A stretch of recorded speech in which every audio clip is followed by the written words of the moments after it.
Dan selamat datang kepada ibu atau bapak bersemangat dan menyempatkan waktunya untuk ikut dalam pelatihan kali ini.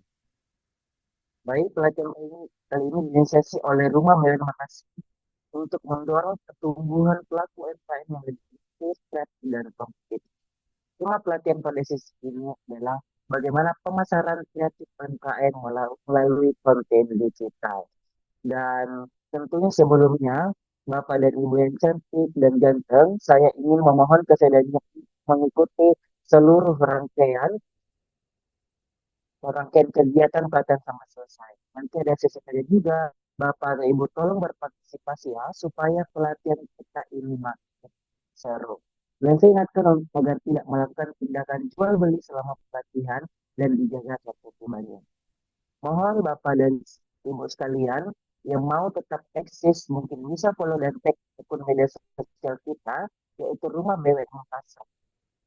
Kemudian ada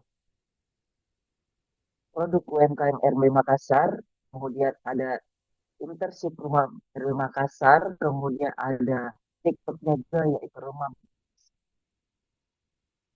Baik, pertama-tama perkenalkan narasumber kita pada hari ini, yaitu ada Pak Siti Nurhaliza Takdir SIP yang akan membawakan materi yang sangat keren dan berbobot, yaitu terkait dengan pemasaran kreatif UMKM melalui konten digital. Namun sebelum itu, kita mempunyai sesi foto terlebih dahulu. Mungkin teman-teman dan narasumber Bapak Timbul sekalian untuk membuka kameranya terlebih dahulu. Silakan sesi bersama.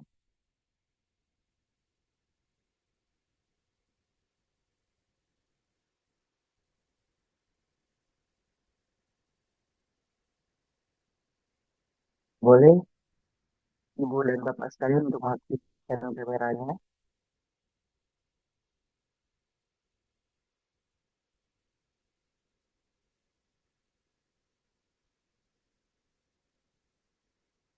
Boleh dan masing-masing dari UMKM boleh. Ada UMKM BKS Madura, ada UMKM Mili Kostum, ada Abil Beras, Dubai Sale, kemudian UMKM Central Pedas. Boleh diaktifkan kameranya UMKM Don Floris, ada gorengan gurih, ada Tipe Cahaya Harapan, dan ada saksi yang boleh di on kamera dulu. Kita mau sesi foto bersama.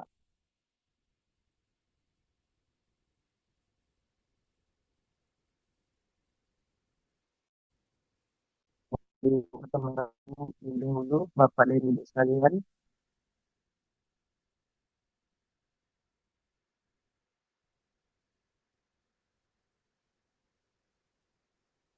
sama kameranya, itu Madura, Terus kemudian Cahaya Harapan dan Takut pada semuanya diaktifkan kamera itu dahulu.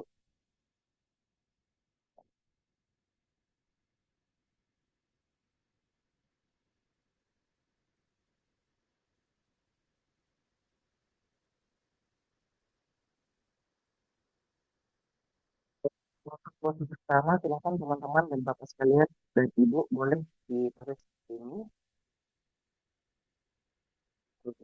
Saya akan itu dalam hitungan 3, 2, dan 1. Oke. Selanjutnya sesi foto yang disarankan seperti ini. Boleh sampai Ibu sekalian. Oke. Saya dalam hitungan 3, 2, dan 1. Oke. Baik, saya rasa sudah cukup untuk sesi foto bersamanya.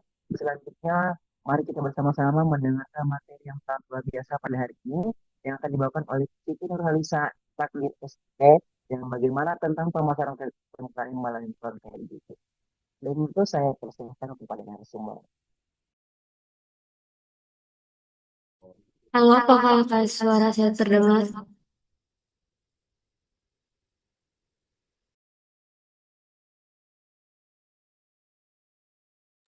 Operator mungkin bisa di next.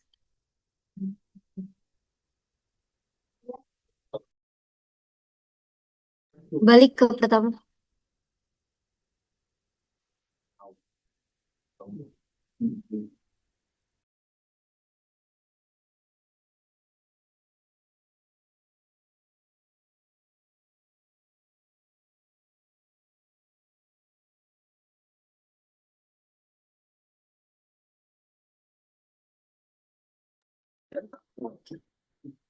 Oke, Assalamualaikum warahmatullahi wabarakatuh. Perkenalkan, saya Siti Nurkalisa Takdir. Pada kesempatan ini saya akan membahas mengenai pemasaran kreatif bagi UMKM melalui pemanfaatan konten digital.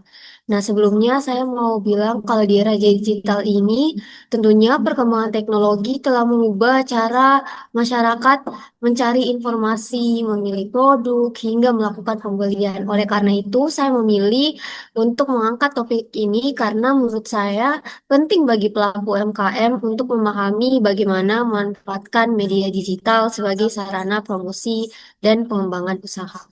Oke, mungkin bisa di next slide.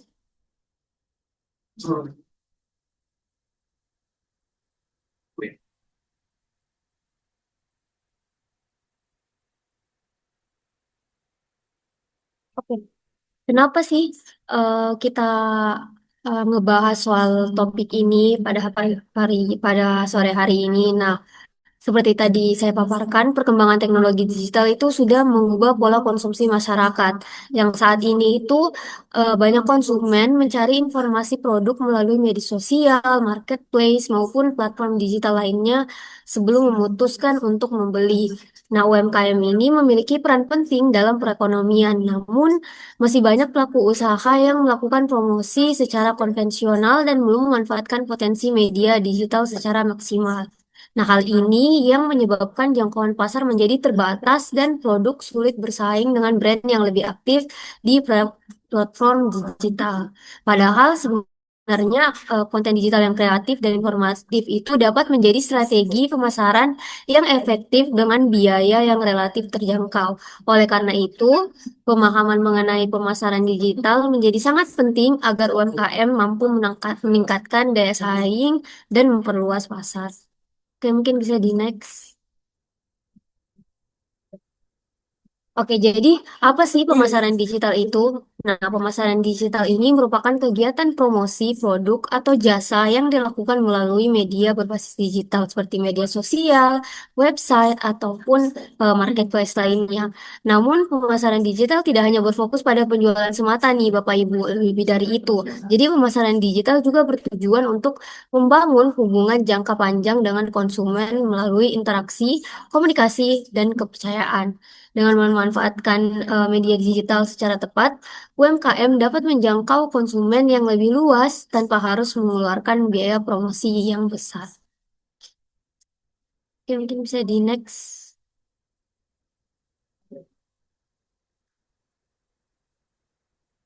Nah, pentingnya konten digital bagi UMKM. Kenapa sih penting? Nah, konten digital ini berfungsi sebagai sarana komunikasi Bapak Ibu antara UMKM dengan konsumen. Jadi, konten yang menarik ini dapat meningkatkan kesadaran merek, memperluas jangkauan pasar, serta membangun kepercayaan konsumen. Selain itu, konten digital juga relatif hemat biaya dan dapat digunakan dalam jangka waktu yang panjang. UMKM ini dapat memanfaatkan berbagai platform digital sesuai dengan kebutuhan usahanya. Misalnya Instagram untuk menampilkan visual produk dan membangun branding, TikTok untuk promosi kreatif melalui video pendek, ataupun juga bahkan WhatsApp Business untuk komunikasi langsung dengan pelanggan, serta marketplace seperti Shopee sebagai tempat transaksi penjualan. Nah, seperti apa sih sebenarnya itu konten yang efektif? Jadi konten yang efektif itu biasanya memiliki beberapa karakteristik utama nih, Bapak Ibu. Yang pertama itu visual yang jelas sehingga produk dapat terlihat dengan baik oleh konsumen. Yang kedua itu pesannya sederhana dan mudah dipahami. Dan yang ketiga, konten harus relevan dengan kebutuhan target pasar. Selain itu, konten juga perlu konsisten dari segi visual, warna maupun bahasa komunikasi agar mudah dikenali sebagai identitas brand dari UMKM tersebut. Jadi sebenarnya jenis-jenis konten digital UMKM itu ada apa saja sih? Nah, yang pertama itu ada jenis konten edukasi. Nah, tujuan dari konten edukasi sendiri itu bertujuan memberikan informasi kepada konsumen. Terus ada juga yang kedua, namanya itu konten promosi, yang secara langsung menawarkan produk atau layanan. Dan yang ketiga itu ada konten storytelling. Nah, di yang konten ketiga ini itu tujuannya menceritakan proses usaha atau kisah di balik produk untuk membangun kedekatan emosional dengan konsumen. Jadi selain itu terdapat juga konten testimoni dari pelanggan yang dapat meningkatkan kepercayaan serta konten hiburan yang bertujuan untuk menarik perhatian audiens agar lebih tertarik dengan brand tersebut. Mungkin bisa di next lagi.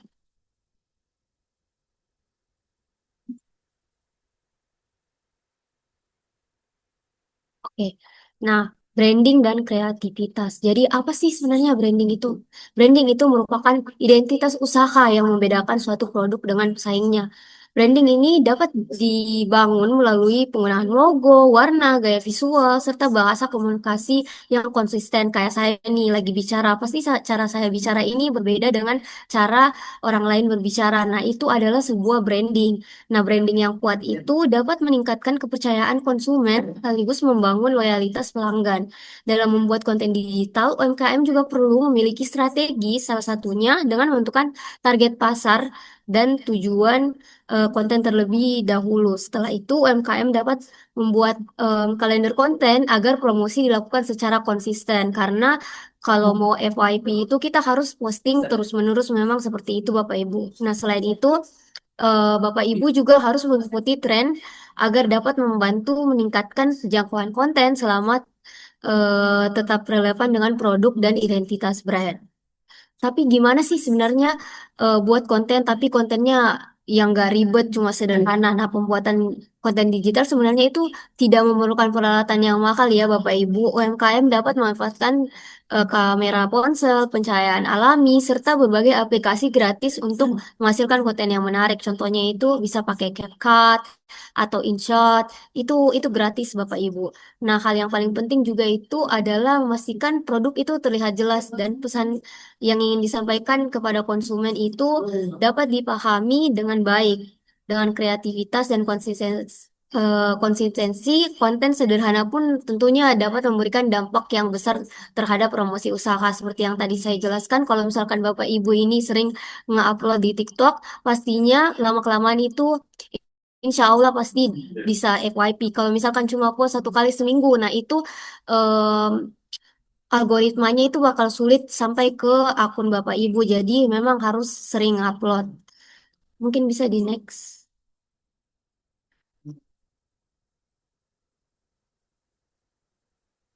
Nah, ini ada em, sedikit saran dari saya, influencer mikro untuk UMKM.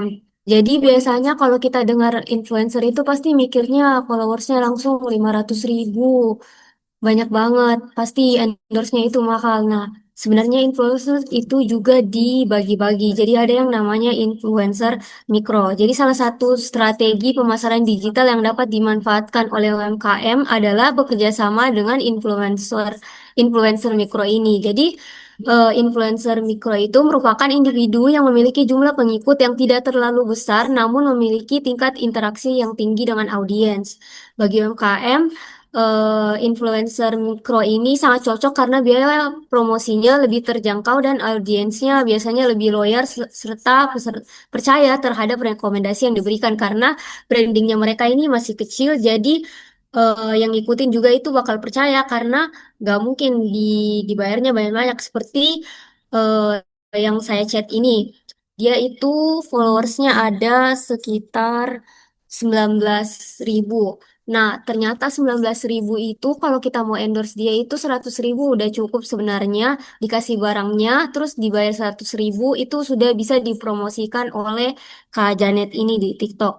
Dan menurut saya ini sebenarnya membantu banget sih buat UMKM karena UMKM biasanya mikir kalau mau nge-endorse ke influencer itu bakal mahal dan lain sebagainya. Tapi sebenarnya kalau kita pakai yang mikro ataupun nano yang maksudnya belum terlalu banyak followersnya itu sudah lumayan mengenalkan produknya ke orang-orang di sosial media. Nah, gimana sih caranya mengukur keberhasilan konten? Nah, keberhasilan konten ini dapat diukur melalui beberapa indikator. Yang pertama, misalnya jumlah tayangan.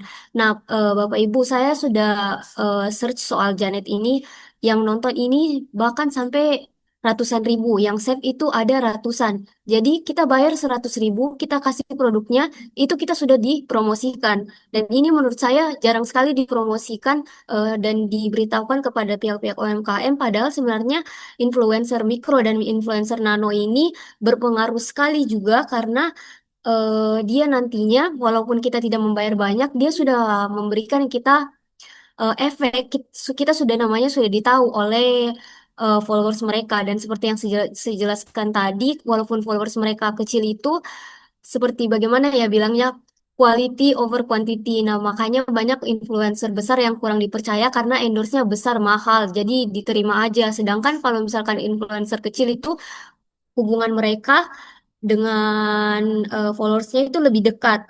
Ada yang namanya membangun hubungan dengan followers. Nah, influencer yang lebih kecil ini biasanya mereka lebih dekat dengan followers mereka. Jadi seperti itu. Nah, karena itu bisa di next.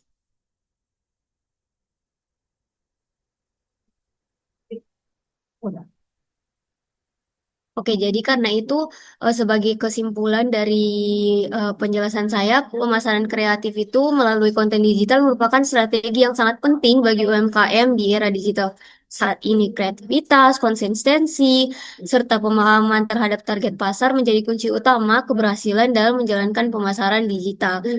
Konten digital tidak hanya berfungsi sebagai alat promosi, tetapi juga sebagai sarana untuk membangun hubungan dan kepercayaan dengan konsumen. Dengan strategi yang tepat, UMKM dapat berkembang, memperluas pasar, dan tentunya meningkatkan daya saing secara berkelanjutan. Jadi seperti itu penjelasan pemaparan saya pada sore ini. Mungkin bagi yang ingin bertanya, saya persilakan. Saya kembalikan kepada moderator. Ya. Baik, terima kasih dari Kak Siti Nurhaliza Nurhaliza terkait dengan konten sangat luar biasa ya. Membuka mindset baru untuk kita bagaimana pemasaran konten digital dan yang konten digital maaf itu bisa banyak hal yang perlu kita perhatikan dan berdampak sangat besar juga kalau kita mengimplementasikannya dalam kehidupan. Oke, kita rasa sudah berada di sesi tanya jawab. Bagi Bapak dan Ibu sekalian yang ingin bertanya, ada keluhan dalam isi hatinya, boleh banget silahkan untuk mengetik pertanyaannya di kolom chat, bisa kalau misalnya kita kendalinya. Tapi kalau misalnya mau on kamera, on mic, boleh banget juga. Nah, ini kami persilahkan.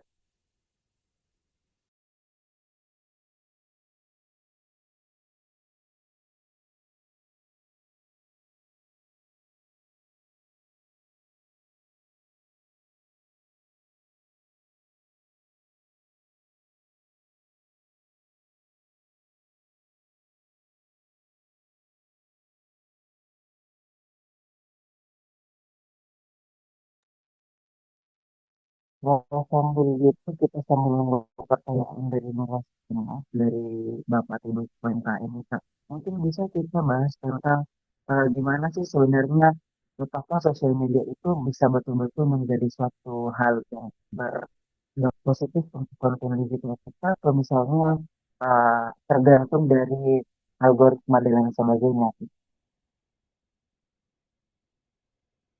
Halo Kak, permisi, suaranya nggak terdengar jelas. Bisa mungkin diulang? Suara suara saya terdengar dengan jelas Kak. Sudah terlihat Iya, belum kedengaran. ya? Tapi agak Oke. itu terputus-putus Oh, sedikit. oh, mungkin jaring saya agak kurang bagus. Kalau untuk sekarang masih kedengaran nggak? Masih belum ya?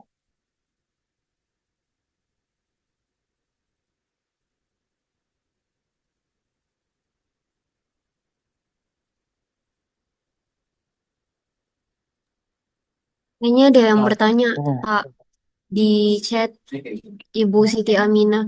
Guys, lebih Boleh, penting boleh langsung mana dijawab Kak. konsisten posting atau perbaikan kualitas? Nah, kalau dari sudut pandang saya sih, kalau disuruh memilih antara keduanya, sebenarnya itu kita harus memperbaiki kualitas dulu ya, seperti saya jelaskan quality over quantity. Jadi kalau misalkan kualitasnya sudah bagus, baru konsistennya itu diperbaiki. Seperti itu mungkin jawaban dari saya, Ibu Siti Aminah. Apakah ada yang ingin ditanyakan lebih lanjut?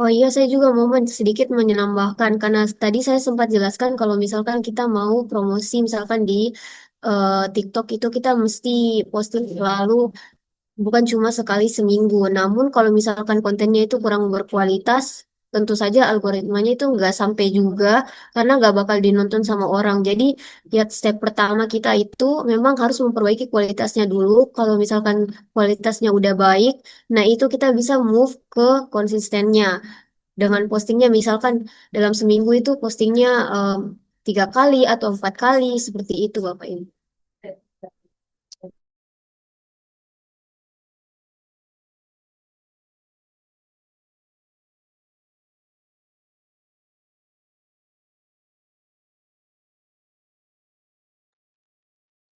Ya, gimana? Dan kasih gimana sudah aman?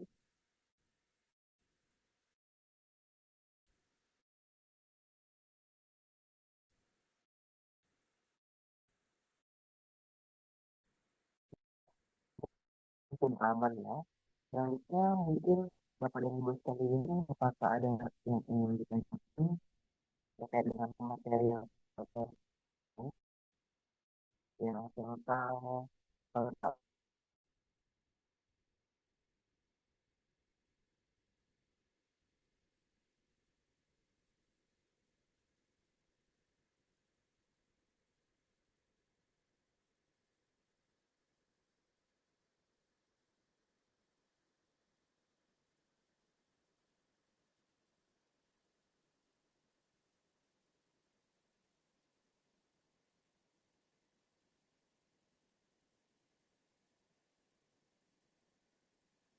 pertanyaan itu boleh langsung dijawab. Oke, ada pertanyaan lagi dari Ibu Siti Aminah. Jika konten sudah banyak ditonton tapi belum ada pembeli, apa yang perlu diperbaiki?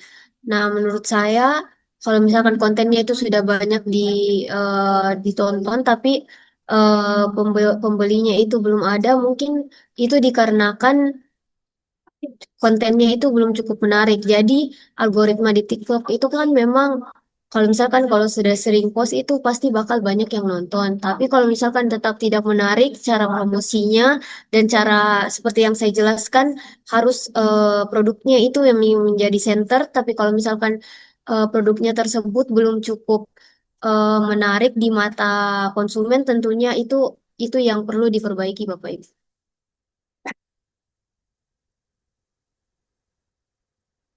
Mungkin idenya bisa lebih kreatifkan seperti itu, ataupun pencahayaannya juga diperbaiki. Seperti itu maksud saya.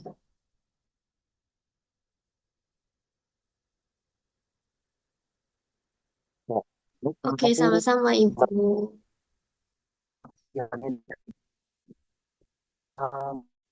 Saya rasa dua pertanyaan sudah cukup ya mewakili seluruh tema atau ibu. Kalau ada pun pertanyaan yang tidak sempat tersampaikan atau baru terfikirkan mungkin 1 jam kemudian, boleh banget silahkan DM akun Instagram Mentorship RD Makassar. Nanti silahkan sebutkan nama pematerinya saja, nanti kami akan sampaikan informasi. Baik,